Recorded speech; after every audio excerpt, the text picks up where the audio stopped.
Thomas గారి కలము నుండి క్రొత్తగా విడుదల చేయబడిన హెబ్రీ గ్రంథ వ్యాఖ్యాన పుస్తకం అందుబాటులో ఉన్నవి. ఈ పుస్తకం కావలసిన వారు 200 రూపాయలు రుసుము చెల్లించి పొందగలరు. కొరియర్ లేదా పోస్టల్ రుసుము ఉచితం. సంప్రదించుటకు మా ఫోన్ నంబర్స్ 9494940072 మరియు 9494940073. దహించు అగ్ని సేవకుల కూడిక మే 27వ తేదీన ఉదయం 10 గంటల నుండి ప్రారంభించబడును. ముఖ్య ప్రసంగికులు డాక్టర్ థామస్ గారు, దహించు అగ్ని మినిస్ట్రీస్, రాజమహేంద్రవరం.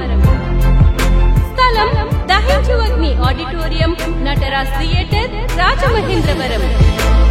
మరిన్ని వివరాలకు 9494940072 మరియు 73. ఇది కుటుంబ ఆశీర్వాద కూడిక. ఇక్కడ మేము మా కుటుంబాలను కట్టుకున్నాం. మరి మీరు? అయితే ప్రతి శుక్రవారం రాజమహేంద్రవరంలో జరిగే ఈ కుటుంబ ఆశీర్వాద కూడికలో పాల్గొనండి. ఈ కూడిక జరుగు స్థలం దహించు అగ్ని ఆడిటోరియం, నటరాజ్ థియేటర్, రాజమహేంద్రవరం. సికింద్రాబాద్ లో దహించు అగ్ని అద్భుత అసాధారణ కూడిక ప్రతి శనివారం సాయంత్రం 5 గంటల నుండి ప్రారంభించబడును. స్థలం SPG church ground, alpha hotel వెనుక, సికింద్రాబాద్. మరిన్ని వివరాలకు 9494940074 మరియు 75.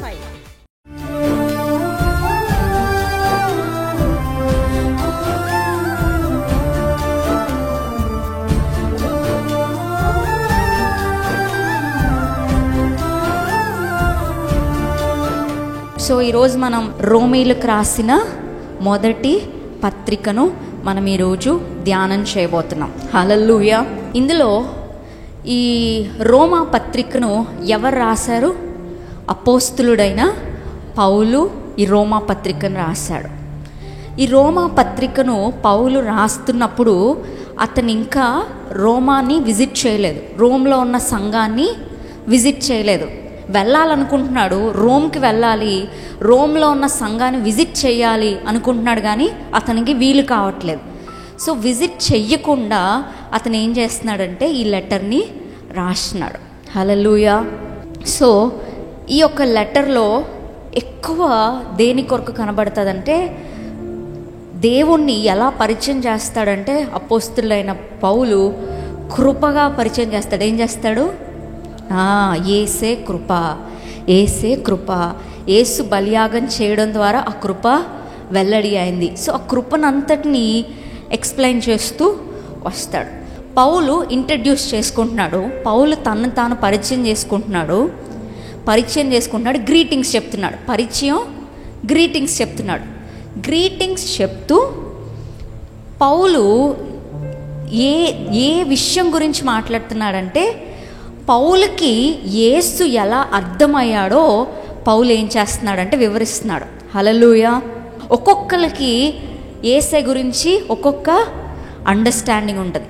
సో ఫస్ట్ 7 వర్సెస్ రోమీలకు రాసిన పత్రిక 1వ అధ్యాయం 1 నుండి 7 వచనాలు, అంటే 1 to 7 వర్సెస్ దేనికోసం చెప్తున్నాయంటే పౌలుకి యేసు ఎవరో చెప్పుకుంటూ వస్తున్నాడు. నాకు యేసు ఎవరు, క్యాథరిన్కి యేసు ఎవరు అని నేను ఎలా చెప్తున్నానో పౌలు తనకి యేసు ఎలా అర్థమయ్యాడు, తన పర్సనల్ లైఫ్లో తనకి యేసు ఎలా అర్థమయ్యాడో తాను చెప్పుకుంటా వస్తున్నాడు. మొట్టమొదటిది పౌలుకి యేసు ఎలా అర్థమయ్యాడు అంటే దేవుడు తన కుమారుడును మన ప్రభువైన యేసుక్రీస్తు విషయమైన ఆ సువార్తను పరిశుద్ధ లేఖనముల యందు తన ప్రవక్తల ద్వారా ముందు వాగ్దానము చేశాను. హల్లెలూయా. పౌలుకి యేసయ్య ఎలా అర్థమయ్యాడంటే యేసుక్రీస్తు యొక్క పుట్టుక కానీ యేసుక్రీస్తు యొక్క సువార్త కానీ అదంతా ఏంటి అంటే వాగ్దాన నెరవేర్పు.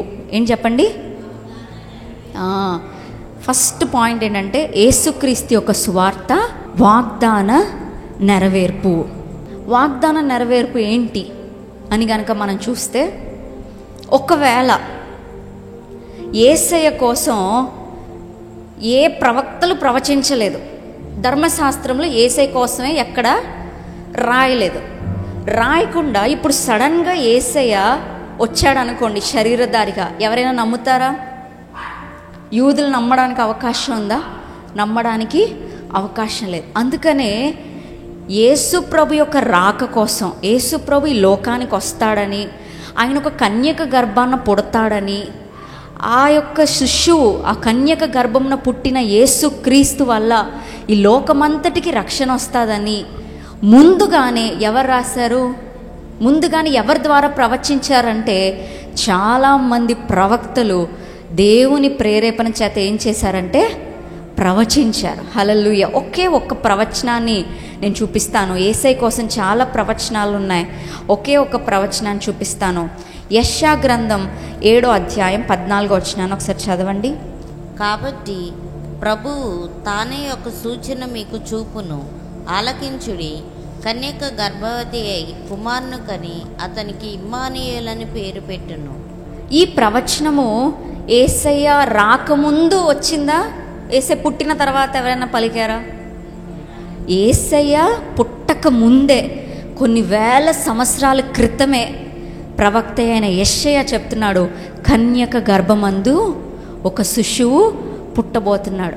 ఈ ప్రవచనము యెషయా గ్రంథంలో పలకబడింది. ఈ ప్రవచనం ఎప్పుడు నెరవేరిందంటే మత్తయి సువార్త 1వ అధ్యాయం 23లో చూస్తే, కన్యక కడుపులో యేసయ్య ఏం చేశారు? జన్మించారు. హల్లెలూయా. సో యేసు ప్రభు యొక్క మినిస్ట్రీ అంతా యేసయ్య గుడ్డివారి కన్నులు తెరుస్తాడని, మరణ ఛాయల్లో ఉన్న వారికి వెలుగని. సో యేసుక్రీస్తు యొక్క పుట్టుక ఏంటి, యేసుక్రీస్తు యొక్క పుట్టుక కానీ, యేసుక్రీస్తు యొక్క జీవన విధానం కానీ, యేసుక్రీస్తు ఈ లోకానికి రావడం యొక్క ఉద్దేశము కానీ, యేసుక్రీస్తు యొక్క సువార్త కానీ, ఇవన్నీ దేన్ని సూచిస్తున్నాయంటే ప్రవచనాలు నెరవేర్తాయి. చెప్పండి, మొట్టమొదటిది ఏంటి? ప్రవచనాలు నెరవేర్తాయి, వాగ్దానాలు నెరవేర్తాయి.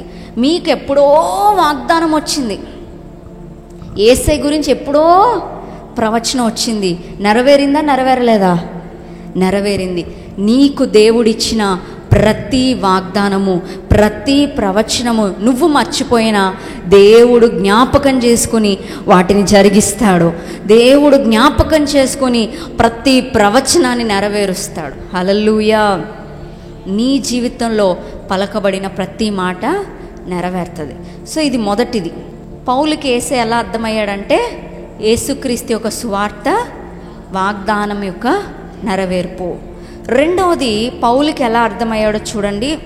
ఆ తర్వాత వర్స్ చూస్తే, యేసుక్రీస్తు శరీరమును బట్టి దావీదు సంతానముగాను, మృతుల్లో నుండి పునరుత్థానుడైనందున పరిశుద్ధమైన ఆత్మను బట్టి దేవుని కుమారుడుగాను ప్రభావముతో నిరూపింపబడెను. యేసయ్య గురించి పౌలు ఎలా అర్థం చేసుకున్నాడంటే, బై న్యాచురల్, శరీరమును బట్టి యేసయ్య ఎవరు? దావీదు యొక్క సంతానము, మరియ యోసేపుకు కుమారుడు. ఎవరు? యేసయ్య. ఇప్పుడు నా యొక్క బర్త్ ఎవరైనా అడిగారనుకోండి, బై న్యాచురల్ నేను ఎవరి యొక్క కుమార్తెను? థామస్ డాడీ, శివా మమ్మీ యొక్క కుమార్తెను. సో యేసు ప్రభు కూడా బై న్యాచురల్, యేసయ్య శరీరమును బట్టి యేసయ్య ఎవరి సంతానము? దావీదు యొక్క సంతానము. అయితే మరి యేసయ్యలో ఉన్న విశిష్టత ఏంటి? ప్రతి మానవుడు ఒక తల్లిదండ్రులకి పుడతాడు, మరణిస్తాడు.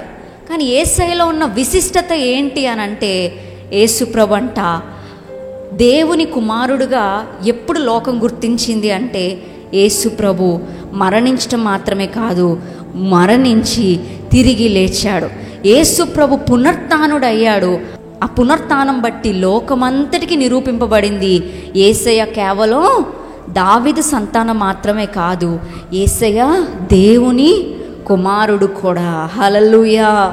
యేసు ప్రభు దేవుని కుమారుడుగా ఎప్పుడు ఈ లోకానికి అర్థమైంది? దేన్ని బట్టి అర్థమైంది?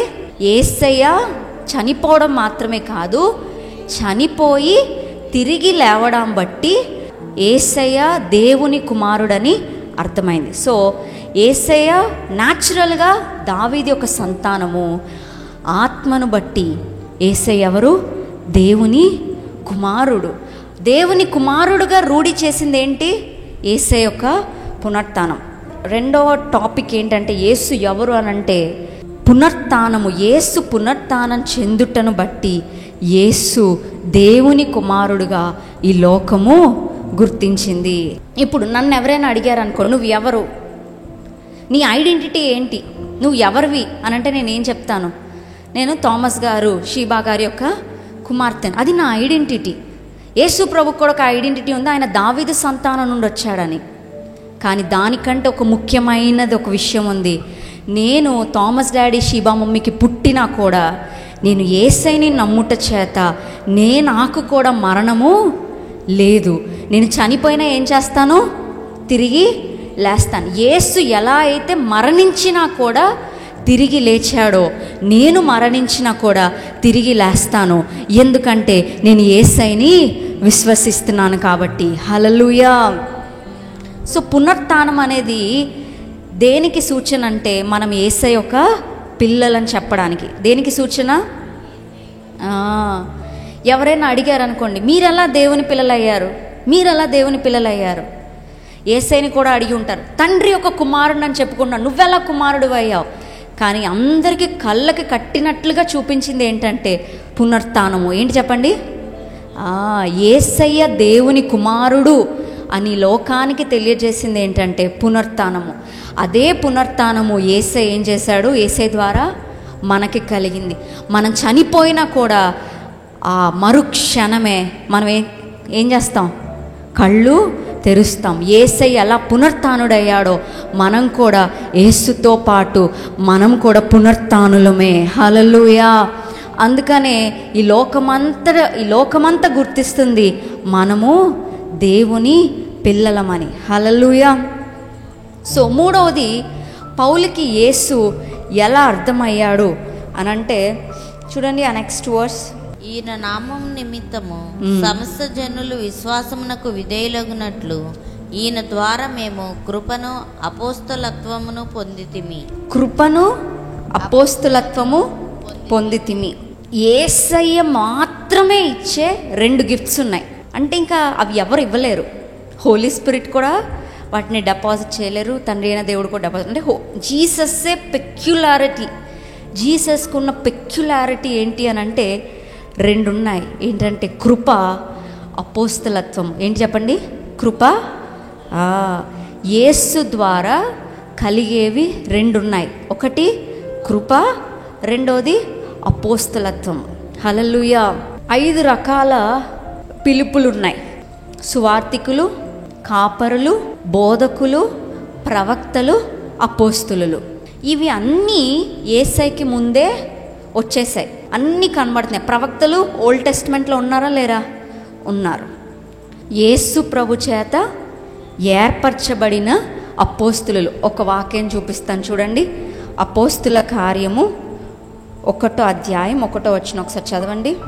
తెయిఫిలా, యేసు తాను ఏర్పరచుకున్న అపోస్తులకు, యేసు తాను ఏర్పరచుకొనిన అపోస్తులకు, తాను ఏర్పరచుకొనిన అపోస్తులు. ఈ అపోస్తులని ఎవరు సెలెక్ట్ చేస్తున్నారంట? ఎవరు? తండ్రి అయిన దేవుడా, యేసయ్య, పరిశుద్ధాత్మ? యేసయ్య. యేసయ్య ద్వారా ఒక పిలుపు ఇనాగ్రేట్ అయింది. అదేంటి? అపోస్తులకు పిలుపు. యేసయ్యతో పాటు కొంతమంది శిష్యులు ఉన్నారు. వాళ్ళు ఎలా మారిపోయారంటే అపోస్తులుగా మారిపోయారు. సో ఈ అపోస్తుల పిలుపు అనేది యేసయ్య ద్వారా కలిగిన పిలుపు. అలానే కృప కూడా.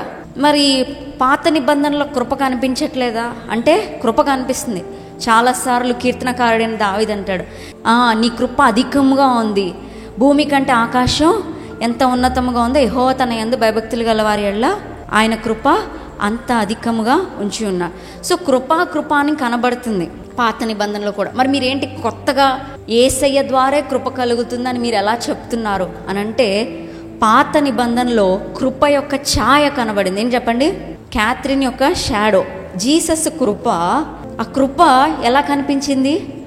షాడో లాగా. నా ఛాయ, ఇప్పుడు నేను ఉన్నాను అనుకోండి, నా నా నీడ కనిపిస్తుంది. నా నీడ ఫుల్ ప్లెడ్జ్గా మీకు న్యాయం చేయగలదా? న్యాయం చేయలేదు కదా. నేను రావడం వేరు, నా నీడ మీ మీద పడడం వేరు. పాత నిబంధనలు అంతా కృప యొక్క నీడ కనబడింది. కృప యొక్క నీడ ఎలా కనిపించిందంటే ఒక్కొక్క కండిషన్ని ఫుల్ఫిల్ చేసినప్పుడు కృప దిగేది. యెహోవా యందు భయభక్తులు కలిగి ఉంటే ఏమొచ్చేది? కృప వచ్చేది. ఒక్కొక్క కండిషన్ ఫుల్ఫిల్ చేస్తే కృప వచ్చేది. కానీ కొత్త నిబంధనలో కృప యొక్క నీడ కనిపించట్లేదు. కృప అయిన యేసే నీ లోపలికి వచ్చేసాడు. కృప అయిన యేసే నీ లోపల ఉండడానికి వచ్చేసాడు. ఇప్పుడు కృప యొక్క నీడ లేదు, కృపే నీ దగ్గరికి వచ్చేసింది. కృపే నీ లోపల నివాసం ఉంటుంది, కృపే నీ పైన ఉంటుంది. అందుకనే నువ్వు ఎటువంటి వాడమైనా, నువ్వు ఎటువంటి దానివైనా, ఏ కండిషన్ లేకపోయినా నీ పైన దేవుని కృప కుమ్మరించబడుతుంది. హల్లెలూయా. అందుకనే ఒక వాక్యం చూపిస్తాను. యోహాను సువార్త 1వ అధ్యాయం 14వ వచనం చూడండి. ఆ వాక్యము శరీరధారి అయి కృపా సత్య సంపూర్ణుడుగా మన మధ్య నివసించెను. వాక్యము శరీరధారియే కృపా సత్య సంపూర్ణుడుగా మనలో నివసించాను. ఈ కృప అపోస్తలత్వం అనేది ఎవరిస్తున్నారంటే యేసయ్య ద్వారా కలిగినవి అని ఎవరికి అర్థమైంది? పౌలుకి అర్థమైంది. హల్లెలూయా. చూడండి, లాస్ట్ కృపను అపోస్తలత్వమును పొందితిమి, తర్వాత మీరును వారిలో ఉన్నవారై యేసుక్రీస్తును వారుగా ఉండుటకు పిలువబడి ఉన్నారు. హల్లెలూయా. 4వది ఏంటంటే యేసుక్రీస్తు లాగా ఉండుటకు మనము పిలువబడి ఉన్నాము. ఎవరైనా నీ పిలుపు ఏంటి? నువ్వు ప్రవక్తవా? నువ్వు అపోస్తులుడువా? నువ్వు ఏంటి? నీ పిలుపు ఏంటి అని అడిగితే ఫస్ట్ నువ్వు చెప్పాల్సింది ఏంటంటే యేసుక్రీస్తు లాగా ఉండుటకు నేను పిలువబడి ఉన్నాను. హల్లెలూయా. యేసుక్రీస్తు లాగా బ్రతకడానికి నేను పిలువబడి ఉన్నాను. ఈ 4 విషయాలు పౌలుకి యేసయ్య గురించి అర్థమైంది. 4వది పౌలు యేసుని గురించి ఎలా అర్థం చేసుకున్నాడంటే యేసులాగా ఉండుటకే పిలువబడ్డాము అన్న విషయాన్ని పౌలు అర్థం చేసుకున్నాడు. హల్లెలూయా. దేవుని సేవకుడు, దేవుని సైనికుడు ఎలా ఉండాలి అనే విషయాన్ని ఈ యొక్క 8వ వచనం నుంచి 16 వచనాల వరకు మనకి కనిపిస్తుంది. హల్లెలూయా. సేవకుడు, దేవుని యొక్క సైనికుడు. మనం అందరం ఎవరు చెప్పండి? దేవుని యొక్క సైనికులం. Army for Jesus. మనకి ఎలాంటి క్వాలిటీస్ ఉండాలని పౌలు రాస్తున్నాడు. మొట్టమొదటి క్వాలిటీ ఏంటంటే రోమీలకు రాసిన పత్రిక 1వ అధ్యాయం 10వ వచనం ఒకసారి చూద్దాం. ఇప్పుడు ఎలాగైనాను ఆటంకం లేకుండా మీ యొద్దకు వచ్చుటకు దేవుని చిత్తము వలన నాకు విలు కలుగునేమో అని నా ప్రార్థనల యందు ఎల్లప్పుడూ ఆయన బతిమాలుకొనుచు మిమ్మల్ని గూర్చి ఎడతెగక జ్ఞాపకం చేసుకొనుచున్నాను. ఇందుకు ఆయన కుమారుని సువార్త విషయమై నేను నా ఆత్మయందు సేవించుచున్న దేవుడే నాకు సాక్షి. హల్లెలూయా. మొట్టమొదటిది సేవకుడికి ఉండాల్సిన, దేవుని యొక్క సోల్జర్కి, దేవుని యొక్క సైనికుడికి ఉండాల్సిన మొట్టమొదటి క్యారెక్టర్ ఏంటంటే ప్రార్థనలో ఎత్తిపెట్టుట. ఏం చెప్పండి? ప్రార్థనలో ఎత్తిపట్టుట. మీరు వెళ్ళలేని ఊర్ల కొరకు మీరు ఏం చేయాలి? ప్రార్థన చేయాలి. పౌలు తాను వెళ్ళలేని రోమాలో ఉన్న దేవుని సంఘం కొరకు ఏం చేస్తున్నాడు? ప్రార్థన చేస్తున్నాడు.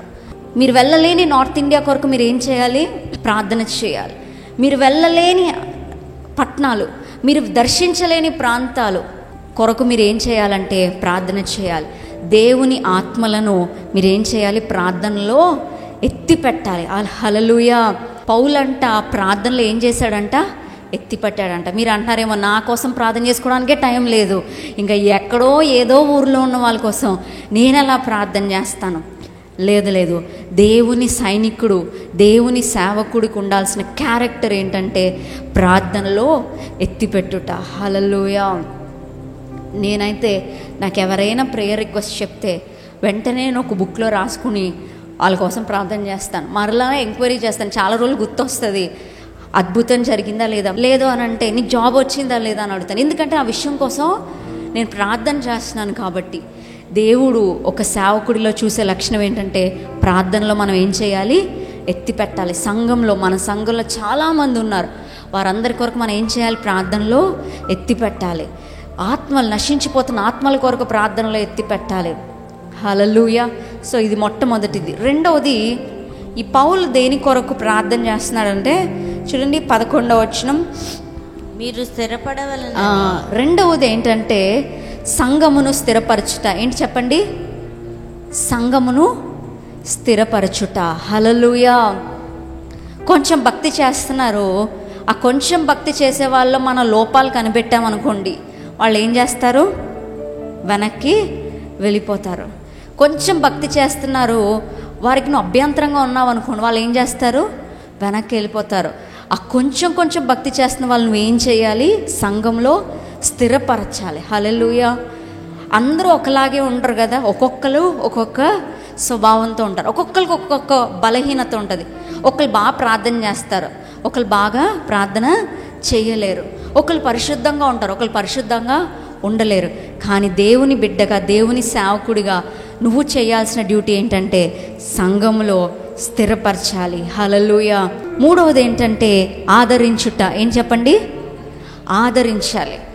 ఎవరెవరైతే దుఃఖముతో వస్తున్నారో ఈరోజు దేవుని బిడ్డగా నువ్వేం చేయాలంటే ఆదరించాలి. సంఘంలో ఎవరెవరైతే వేదనతో, బాధలతో ఉన్నారో, కన్నీళ్ళు కారుస్తున్నారు, నీ ఒక్క మాట చాలు వారిని ధైర్యపరచడానికి, ఒక్క మాట చాలు వారిని బలపరచడానికి. హల్లెలూయా. మన మాటలు ఇతరులకు ఆదరణకరంగా ఉండాలి.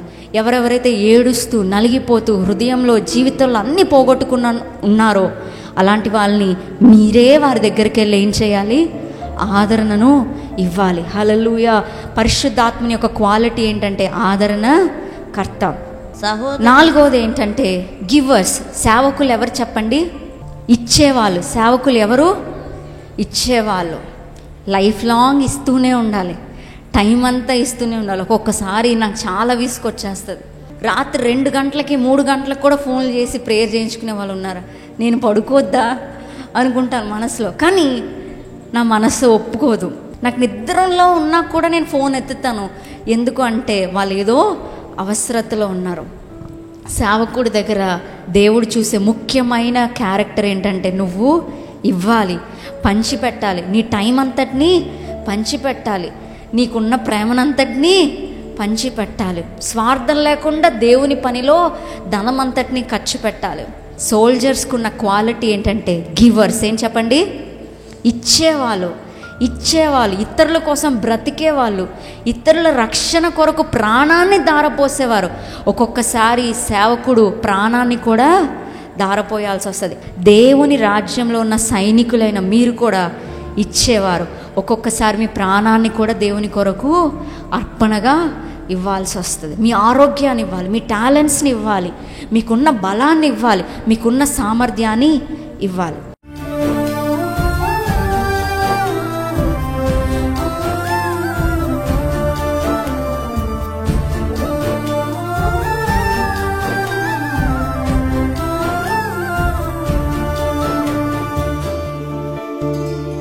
అయ్యా తండ్రి, మా జీవితం ఎంతో చిన్నది ప్రభా, అల్పమైనది తండ్రి. ఈ జీవితాన్ని నీ కొరకు ఖర్చు పెట్టుటకు ఇక్కడున్న ప్రతి యవనస్తుని, యవనస్తురాల్ని ప్రేరేపించమని అడుగుతున్నానయ్యా.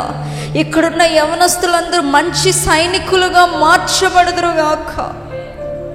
దేవుని రాజ్యంలో ఒక ముఖ్యమైన పాత్రలుగా, అనేక ఆత్మలను రక్షించేవారిగా ఇక్కడున్న ప్రతి బిడ్డ మార్చబడునుగాక. ఇక్కడున్న ప్రతి ఒక్కరూ మార్చబడుదురుగాక. దేవుని పరిశుద్ధాత్మ కార్యము అందరి హృదయాల్లో చోటు చేసుకోనుగాక. ఆత్మల ఎడల ఆశ, వాంఛ కలుగునుగాక. నీ కొరకు పరుగులెత్తి పని చేయుదురుగాక. అనేక ఆత్మలను రక్షించుదురుగాక. అటువంటి కృపను దయచేయమని యేసు నామములో అడిగి వేడుకుంటున్నాం తండ్రి, ఆమేన్. డాక్టర్ థామస్ గారి కలము నుండి క్రొత్తగా విడుదల చేయబడిన హెబ్రీ గ్రంథ వ్యాఖ్యాన పుస్తకం అందుబాటులో ఉన్నవి. ఈ పుస్తకం కావలసిన వారు $200 రుసుము చెల్లించి పొందగలరు. కొరియర్ లేదా పోస్టల్ రుసుము ఉచితం. సంప్రదించుటకు మా ఫోన్ నంబర్స్ 949494 0072 మరియు 9494940073. దహించు అగ్ని సేవకుల కూడిక మే 27వ తేదీన ఉదయం 10 గంటల నుండి ప్రారంభించబడును. ముఖ్య ప్రసంగికులు డాక్టర్ థామస్ గారు, దహించు అగ్ని మినిస్ట్రీస్, రాజమహేంద్రవరం. స్థలం దహించు అగ్ని ఆడిటోరియం, నటరాజ్ థియేటర్, రాజమహేంద్రవరం. మరిన్ని వివరాలకు 9494940072 మరియు 73. ఇది కుటుంబ ఆశీర్వాద కూడిక. ఇక్కడ మేము మా కుటుంబాలను కట్టుకున్నాం. మరి మీరు? అయితే ప్రతి శుక్రవారం రాజమహేంద్రవరంలో జరిగే ఈ కుటుంబ ఆశీర్వాద కూడికలో పాల్గొనండి. ఈ కూడిక జరుగు స్థలం దహించు అగ్ని ఆడిటోరియం, నటరాజ్ థియేటర్, రాజమహేంద్రవరం. సికింద్రాబాద్ లో దహించు అగ్ని అద్భుత అసాధారణ కూడిక ప్రతి శనివారం సాయంత్రం 5 గంటల నుండి ప్రారంభించబడును. స్థలం SPG church ground, alpha hotel వెనుక, సికింద్రాబాద్. మరిన్ని వివరాలకు 9494940074 మరియు 75. రాజమహేంద్రవరంలో దహించు అగ్ని అభిషేక ఆదివారపు ఆరాధన ఇప్పుడు ప్రతి ఆదివారం ఉదయం 9:30 నుండి ప్రారంభించబడును. తప్పక పాలు పొందండి, దైవిక ఆశీర్వాదం పొందండి. స్థలం దహించు అగ్ని ఆడిటోరియం, నటరాజ్ థియేటర్, రాజమహేంద్రవరం. మీ ప్రార్థన అవసరతలకు 9494940072 మరియు 73. ఈ టీవీ కార్యక్రమాన్ని చూసి ఆశీర్వదించబడినట్లయితే దహించు అగ్ని టీవీ పరిచర్యకు మరియు బ్లెస్సింగ్ ల్యాండ్ కు సహకరించండి. దహించు అగ్ని trust current account number 357222444370, state bank of India main branch, Rajamahendravaram. మా అడ్రస్ డాక్టర్ థామస్, దహించు అగ్ని మినిస్ట్రీస్, తుమ్మలోవా, రాజమహేంద్రవరం.